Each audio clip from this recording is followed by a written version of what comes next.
Our parents played a great role in our development. Hello there, beautiful people, and welcome back to my YouTube channel. It's your girl Shinu Tapishe. To all my returning subscribers, welcome. If you're new, you're in the right place. Please consider subscribing by clicking on the red button. Please don't forget to click on the notification bell so you don't miss out on any of my uploads. And don't forget to give this video a thumbs up. In this video of today, I'll be talking about 8 parenting mistakes we should try to avoid, or the many mistakes our African parents made while raising us up. The first mistake our African parents made was being a god instead of a father, a mother, and a friend. In some homes, when the fathers got home and the sons could hear their voice, instead to rush up and greet their fathers, these boys will rush to the room, pretending to be sleeping because their fathers made themselves so unapproachable. In other homes, some mothers made the environment so unconducive in such a way that some daughters were being sexually molested in their homes, some by close family members or friends, but they could not move up to their mothers to tell them that this is what was taking place because they were afraid of their mothers. And in such homes, you will see that the kids had to go out to seek advice from strangers, and the advice they got was what they implemented in their lives. Meanwhile, both biological parents were alive and active. In such a situation, it created a lot of space between children and parents in such a way that most parents did not know close things about their kids. As 21st century parents, or as aspiring parents, we should try to be our kids' best friend. We should try to be approachable. We should make our kids to feel free to tell us whatever they want to. And in such a way, you will see that the kids will not keep any secrets from you. The kids will be so happy, and you yourself, you'll be happy as a parent, which will help you to know how your child is progressing in life. Number 2. The second parenting mistake we should try to avoid is beating or spanking as the only form of correction. Some of our African parents saw beating or spanking as the only form of correction, in a way that no matter what a child did, this child was being beaten seriously, no matter how little. For example, if a child was washing dishes and a glass got broken, some parents will still beat the child and tell the child he or she was not being careful while washing dishes. That is why the glass got broken. Some fathers will not beat their kids all the time, but when the kids do things that are wrong, the fathers are counting. And when it gets to a certain number, they are going to get the children or the child well beaten in such a way the child will think he or she will die, but the children do not die.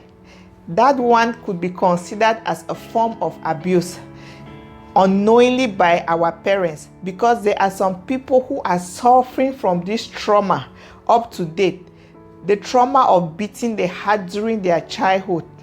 Most parents did not know the difference between correction and abuse. They just thought anything you do, you need to be beaten. And in some homes, you could be safe if your grandparents were around because they were going to intervene for you. But if they were not there, you know your father or mother is going to get you well beaten, and there is nothing you can do about that. Some parents will tell you, spare the rod and spoil the child. Let's look at Proverbs chapter 13, verse 24. It says, "Whoever spares the rod hates their children, but the one who loves their children is careful to discipline them." Discipline is okay. If you want to discipline your child, biblically it is correct. but you need to be careful in doing this. You need to know how you decide to discipline a child. All the time must not be beating.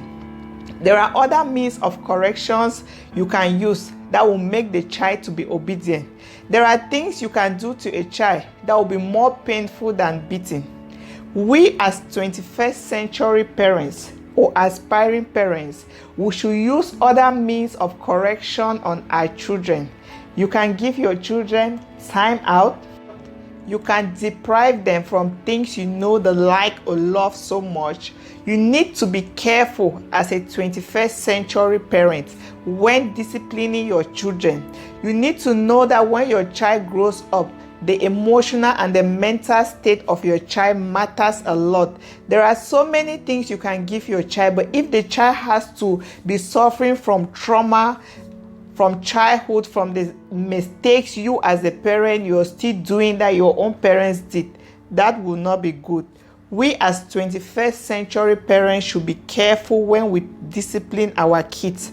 If any child is being put under your control, you're living with the child, you need to treat this child as your own. You need to treat this child with love, and you should discipline the child in the same way you discipline your own children. Let the child grow up as a happy human being in such a way the child will always talk about you and how you brought him or her up. That will help the child to be able to train other people correctly too. To be examples, we should be role models. We should try to live a life that will reflect in the society that we have learned from what our parents did, and we are doing the corrections rightfully. Number 3, the third parenting mistake we should try to avoid is never saying I love you or giving words of encouragement. Some of our African parents never used to tell us I love you. Some were not encouraging the kids. But they are going to get you all the gifts you need. They are going to take you out to places they know you like to go to. But they don't tell you I love you. I can understand that for some, it was not in their culture to be telling kids I love you. So they never used to tell their children I love you. But they do things that when the children see, they will know that my father or my mother loves me so much. That is why they have done this. Whenever they go out and they are coming back, you'll see they'll buy something for the children, but they don't verbally say, I love you. For some children, their love language is words of affirmation. So they needed to hear this while growing up for it to build them. You need to tell them, I love you. I value you. I'm proud to be your parents. But most African parents did not do this, because they didn't see the importance of doing this. They will tell you, if I can get you all the things you need, why do I need to be telling you this? I just need to get everything you need. But for children whose love language is words of affirmation, they always needed to hear this. And also, children regard their parents in high esteem. So when parents tell children, I love you, as the children grow up, in 20 years' time, all the gifts the parents bought, the gifts will no longer be there, but the words are going to live on with the children. No matter the difficulty the child is going through in life, the child will remember, my father said he values me, he said he loves me, he said he's proud to be my father. And such words are going to encourage a child to work harder. You encourage a child to always want to do best in his or her life, because they know the parents love them and the parents have been expressing to them verbally that they love them, and also through their actions. As 21st century parents, it's good to buy gifts for your children. It's good to take your children out to any place you see they will like it, but you need to create out time to tell your child I love you. You need to tell your child, I value you. I'm proud to be your mother. I'm proud to be your father. Number 4, shouting, yelling, or making use of derogatory languages. Some of our parents thought the only way to express their anger was through shouting and screaming. Whenever there is any little thing they don't like, they'll shout at the top of their voices, they'll scream, say demeaning words to children, make the children to feel as if they are nobody. Some parents used to even go to the extent of cursing their kids. They'll be like, this is how you are here, you're wasting your life, you're just eating my money, there is nothing good that can come out from you, this is how you're going to be, and this is how the rest of your life will be. Most parents usually say this, forgetting to know that the power of life and death lies in the tongue. You as a parent saying this to your child, it can be a curse you're giving the child unknowingly, out of small anger. Just because you are angry, you feel you just need to tell the child any type of thing. Some people even go to the extent of telling their children how foolish they are, but you're expecting this child to excel in school. You're expecting this child to be successful in the society, but you are the same person telling your child that the child is foolish. Some parents will tell their children that at this age, this is all what they can do.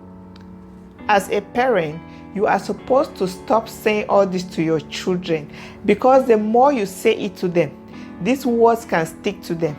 God has given the children to you, and you, a parent, you are the custodian of this child in this world. You are responsible for bringing this child up in a godly manner.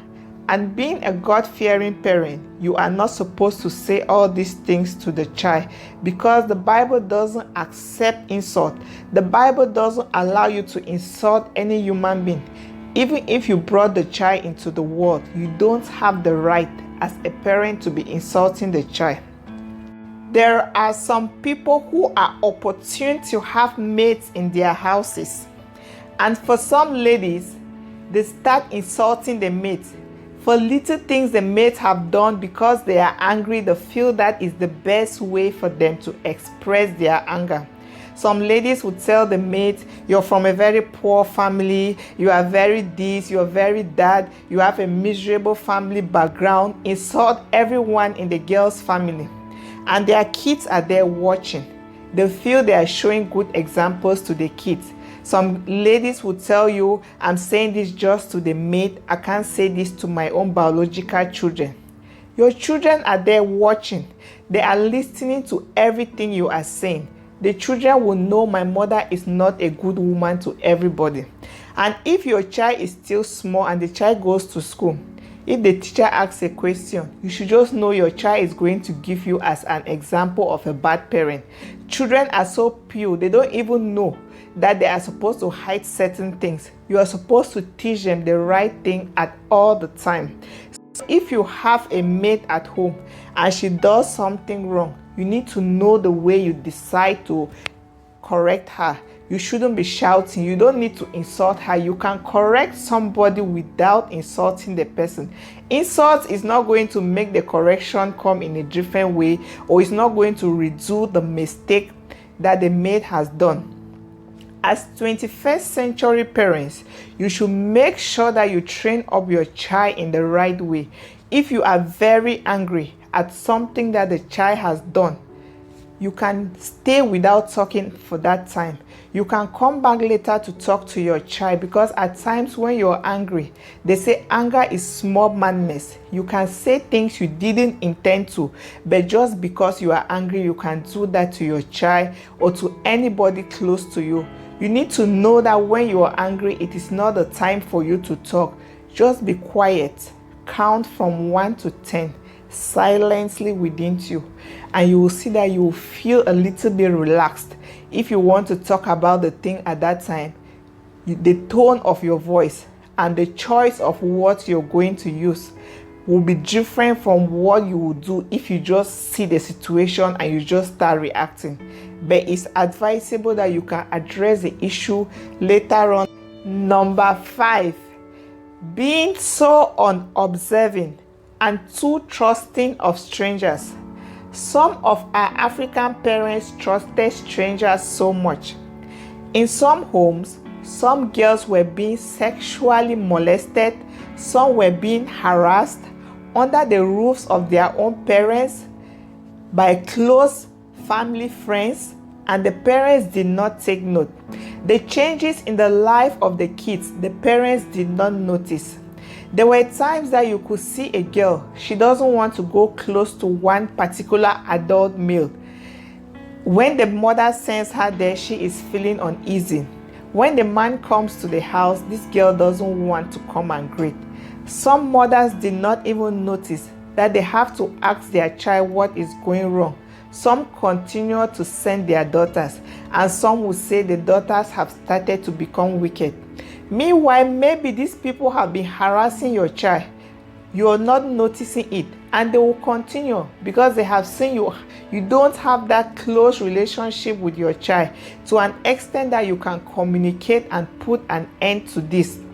There were some children that at times you will see that the clothes they used to wear for the girls, maybe they used to wear fitting outfit, but after some time they start wearing loose outfits. The mothers don't even notice.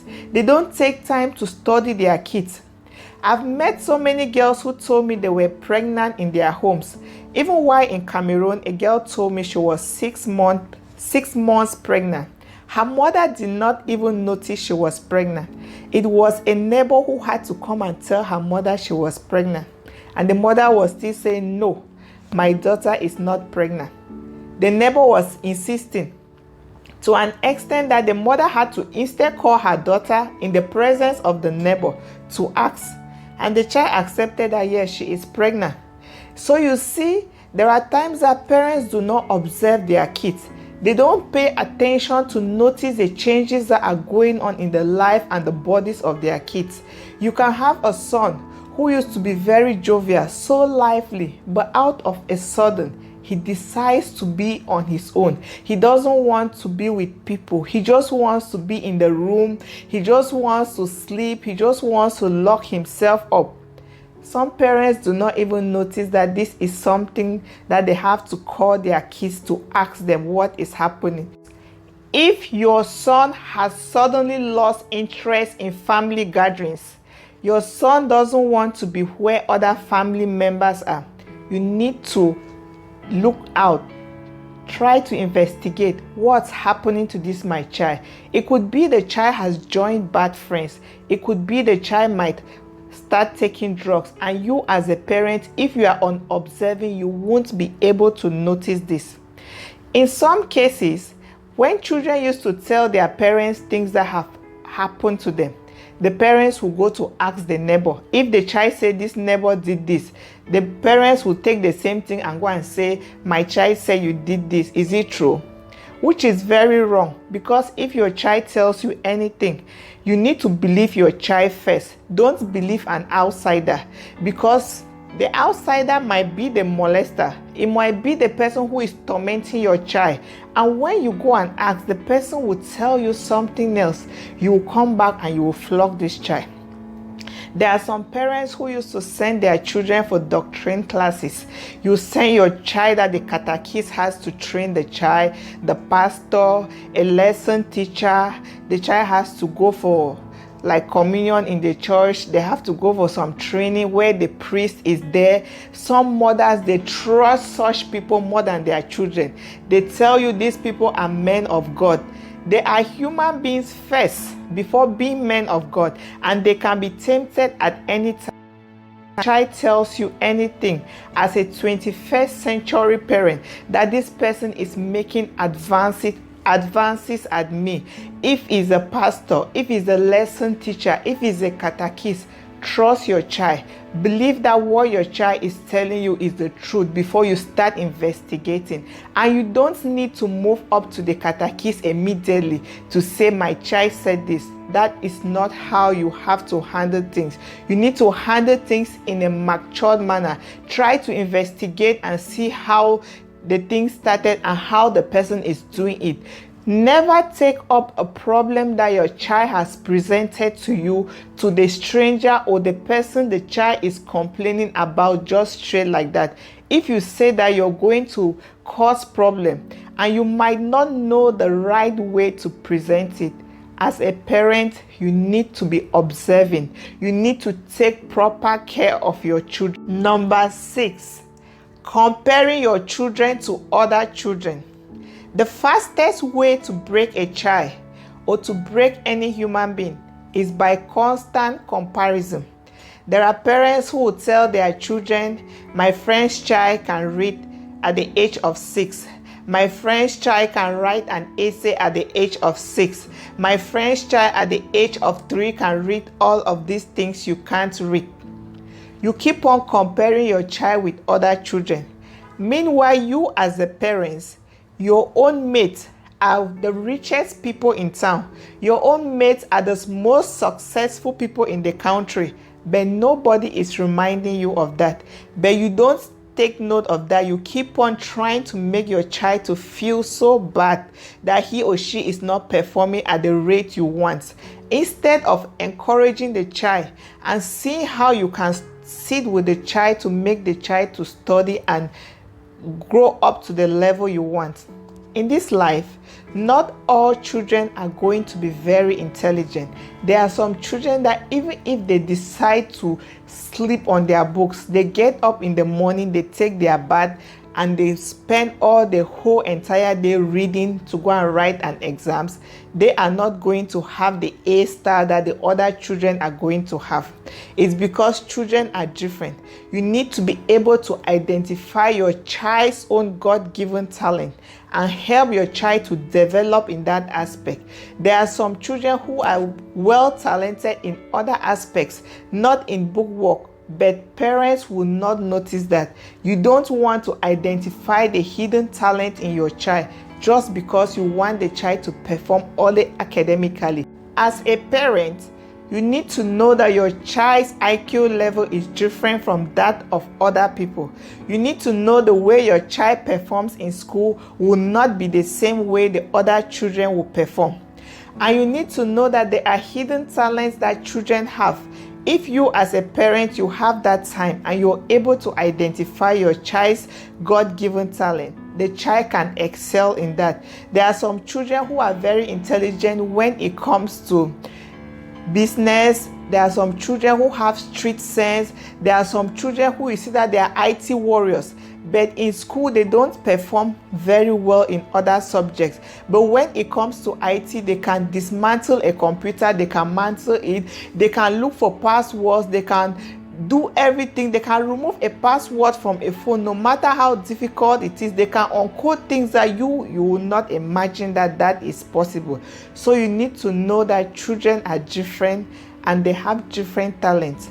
Please, 21st century parents should stop comparing their children to other children, because your child might be given in one other aspect that the child who has higher IQ is not given in that. You need to encourage your child. Make your child to feel love. Make your child to know he or she is going to make it in life, and you are there to support the child for the child to become the best he or she can be in life. Number 7, no sex education and intimate conversation.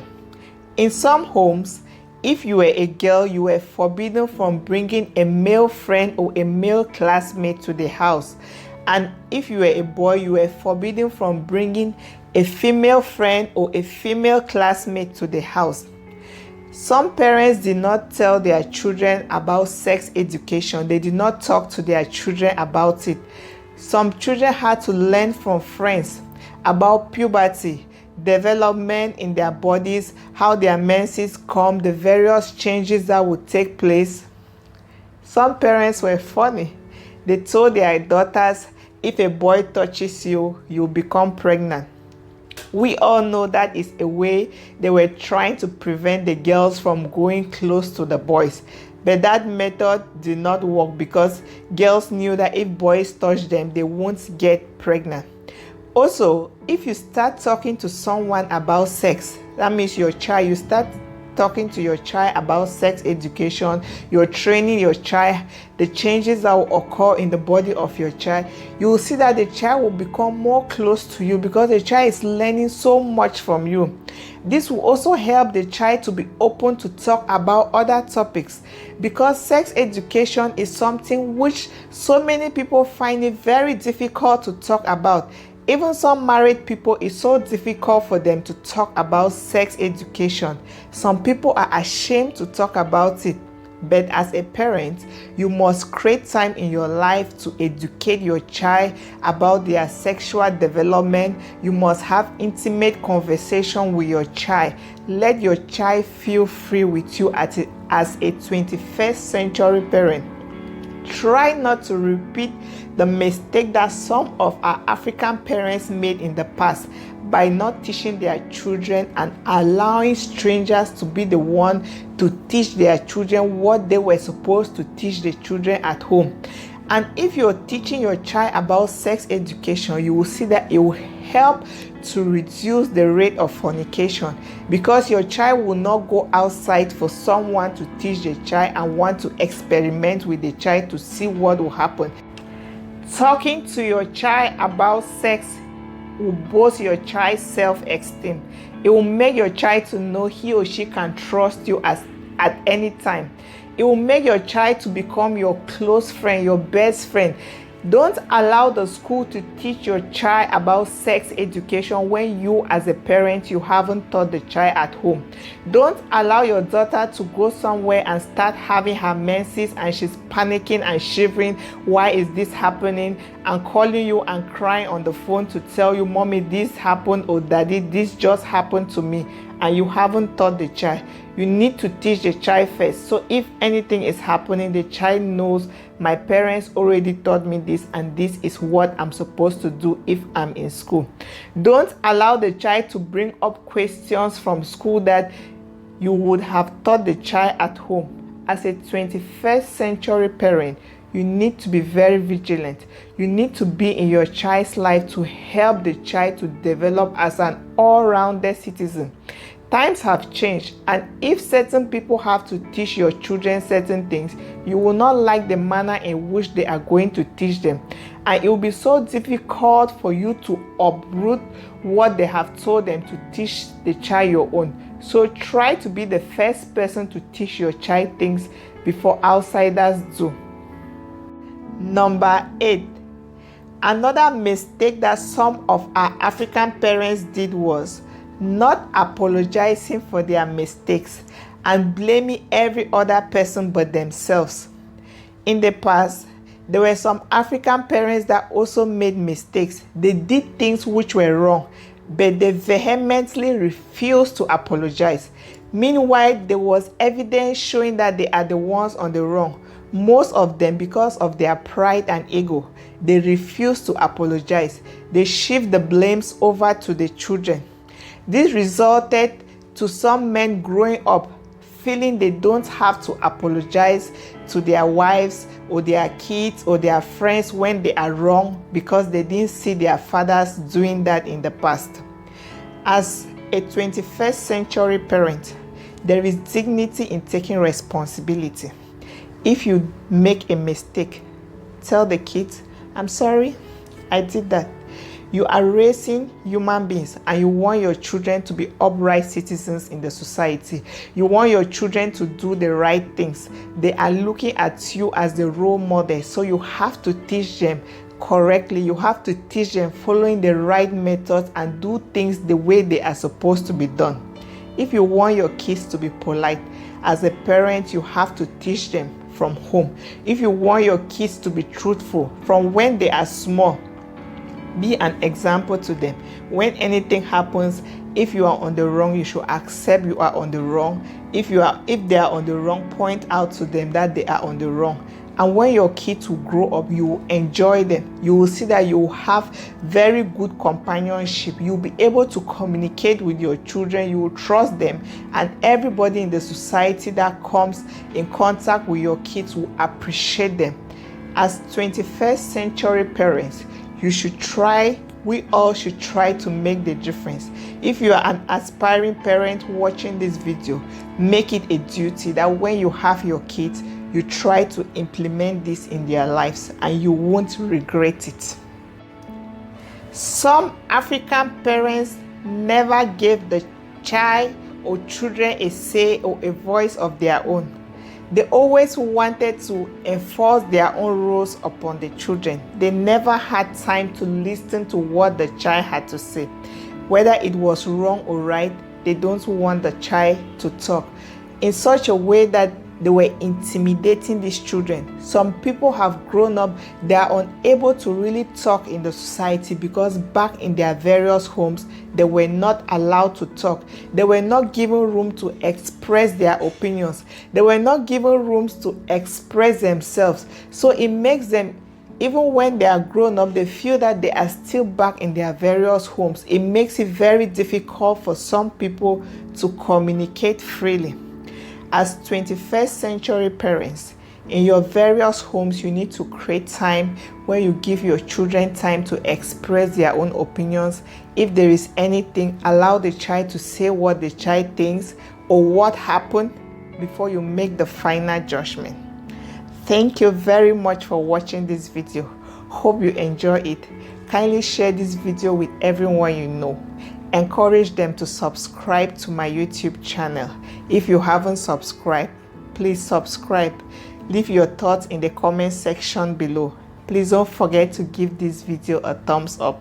Stay blessed. God loves you. Bye bye. See you in my next video.